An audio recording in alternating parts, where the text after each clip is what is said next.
안녕하세요. 네, 법무법인 수명의 우창 변호사입니다. 네, 최광석 변호사입니다. 네, 최하연 변호사입니다. 자, 최강석 변호사님, 오늘 주제는 뭔가요? 예, 요즘은 온라인상에서 많이 이루어지는 명예훼손 그리고 모욕 이 부분에 대한 이야기를 좀 해보겠습니다. 저희가 요즘 상당히 많이 다루고 있는 사건이기도 하고요. 언론에서 많이 이슈가 되고 있는 사건이기도 합니다. 일반적으로 보통은 명예훼손 모욕은 예전에는 이제 저희가 오프라인 상에서 친구지간에 이렇게 혹은 지인 사이에 이렇게 술을 마시다가 혹은 공개된 자리에서 이런 욕도 하고 이렇게 했었잖아요. 근데 이제 온라인 상에서 조금 이루어지는 명예훼손, 그다음에 모욕 이런 것들은 규율하는 법이 좀 다르다고 들었는데 차인 변호사님 해당 법률이라든지 이런 것들이 어떻게 되나요? 네, 많은 분들이 알고 계신데 그냥 오프라인에서 이루어지는 거는 사실 형법상 명예훼손으로 처벌이 가능합니다. 하지만 최근 많이 발생 게시글 혹은 카카오톡 대화방에서 이루어지는 이런 명예훼손 같은 경우는 적용하는 법률이 따로 있습니다. 정보통신망 이용 촉진 및 정보 보호 등에 관한 법률, 약칭은 정보통신망법이라고 하는데요. 네, 정보통신망법에 이렇게 규율이 되어 있습니다. 온라인상에서 명예를 훼손하는 경우는, 타인의 명예를 훼손하는 경우는 3년 이하의 징역 또는 3천만 원 이하의 벌금에 처한다고 되어 있고요. 온라인상에서 허위의 사실로서 명예를 훼손하는 경우는 7년 이하의 징역 또는 5천만 원 이하의 벌금에 처한다고 규정을 하고 있습니다. 네, 이게 법률명이 좀 어려운데요. 정보통신망 이용 촉진 및 정보보호에 관한 법률. 그래서 제가 그냥 줄여서 정통망법이라고 이렇게 하기도 하고, 풀네임은 우리 최하연 변호사님이 설명하셨죠. 그래서 이게 이제 사실을 적시해서 명예를 훼손해도 처벌이 되고, 또 허위의 사실을 적시해서 명예를 훼손하면 더 중하게 처벌되는 거죠. 법 규정에 보니까. 맞습니다. 제가 알기로는 최강석 변호사님 또 별도의 요건이 있다고 들었는데 이렇게 어떤 의도를 가지고 이렇게 네, 글을 맞습니다. 게재해야 처벌이 된다. 네, 온라인상에서는 비방할 목적으로 사실이거나 허위의 사실을 적시해서 타인의 명예를 훼손한 경우에 처벌이 되는데요. 이 비방의 목적이라는 것이 주로 고소가 되면 이 피고소인분들이 하는 이야기가, 나는 이게 공공의 이익을 위해서 이게 누구나 반드시 알아야 될 이야기라고 생각해서 했다, 이렇게 변명하는 경우가 많거든요. 근데 이제 비방의 목적은 그것과 반대되는 개념이라고 보시면 됩니다. 비방의 목적은 순전히 이 피해자의 명예를 훼손하고자 이런 게시글을 올리거나 이런 대화를 했다, 이런 내용인데요. 그러니까 공공의 이익과는 완전히 반대되는 내용이기 때문에 비방의 목적이 인정이 되면 공공의 이익은 인정되지 않고, 또 공공의 이익이 인정됐다고 하면 비방의 목적은 또 부인되는 그런 상황입니다. 약간 좀 헷갈리지 않나요? 이렇게 비방의 목적도 있고 한편으로 공공의 이익을 위한 것도 좀 있고, 이렇게 약간 혼재되어 있는 경우도 있을 것 같은데. 네, 혼재되는 경우가 있죠. 아주 그런 경우가 아마 대부분일 겁니다. 하지만 이제 글의 전체적인 맥락을 보면 저희가 상식적으로 볼 때도 이게 어떠한 대화 중에 나온 이야기인지, 그리고 앞뒤에 맥락이 어떻게 구성되어 있는지 이런 걸 보면 대략적으로 알 수가 있는데, 뭔가 공공의 이익을 위한 것도 있겠지만 이 사람을 정말 개인적으로 어떤 폄훼하고자 하는 목적도 보인다고 하면 비방의 목적이 인정된다고 보는 경우가 더 많습니다. 네, 최하연 변호사님, 결국 내가 어떤 글을 게재했는데 그게 좀 오해를 불러서 한 경우도 있을 거고, 또 반대로 내가 누군가 글을 게재해서 그런 피해를 입은 경우도 있을 수 있잖아요. 그래서 만약에 이제 도움을 받는다 치면 어떠한 도움을 요청할 수 있을까요? 이제 고소이든 민사소송이든.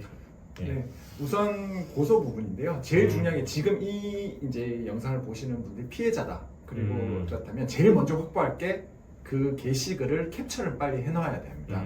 왜냐면 이제 이런 일이 벌어지고 나서 게시글이 삭제되어 있거나 혹은 이제 DC 인사이드나 이런 이제 조금 곳은 3달이 지나면 그 게시글 IP 같은 거 추적이 안 되는 곳도 있거든요. 그렇기 때문에 피해를 보셨으면 그 피해 내용을 확실히 확인할 수 있도록 캡처를 해 놓으셔야 됩니다. 게시글이든 카카오톡 대화방이든. 그래서 나중에 수사기관에 제출할 때 그 자료가 무조건 나가야 되기 때문에 증거 확보가 제일 우선이고요. 그다음 네. 증거 확보가 된다면 이제 저희에게 요청을 하신다면 저희가 고소증 작업이나 이렇게 도와드릴 수 있습니다. 그럼 이제 피해자 입장에서는 이게 사실 이미 글이 올려져서 뭐 단톡방에 올리면 뭐 합시간에 다 금방 확인이 네. 돼버리고 바로 이렇게 삭제를 하더라도 이미 내용은 다 퍼졌으니까 네. 이게 삭제되기 전에 그걸 이제 좀 증거로 확보해야 된다. 맞습니다. 그리고 나서 그런 것들을 통해서 추후에 이제 고소를 진행하고 그 관련자에 대한 이제 형사처벌을 책임을 좀 물어야 된다. 맞습니다. 그리고 반대로 이제 글을 게재했는데 좀 억울하게 오해받는 경우도 있을 것 같아요. 그럴 경우에는 물론 이제 고소를 당하는 경우가 있을 거잖아요. 네. 그러면 어떠한 부분을 좀 주장을 해야 될까요? 말씀드린 것처럼 일단 명예훼손은 사실을 말해도 처벌을 받고요. 허위 사실을 말한다. 그렇게 처벌을 받고. 그렇기 때문에 이것을 사실 부인할 수 있는 방법은 두 가지입니다. 첫 번째는 공공의 이익을 위해서 내가 했다는 걸 좀 증명을 해야 되고요.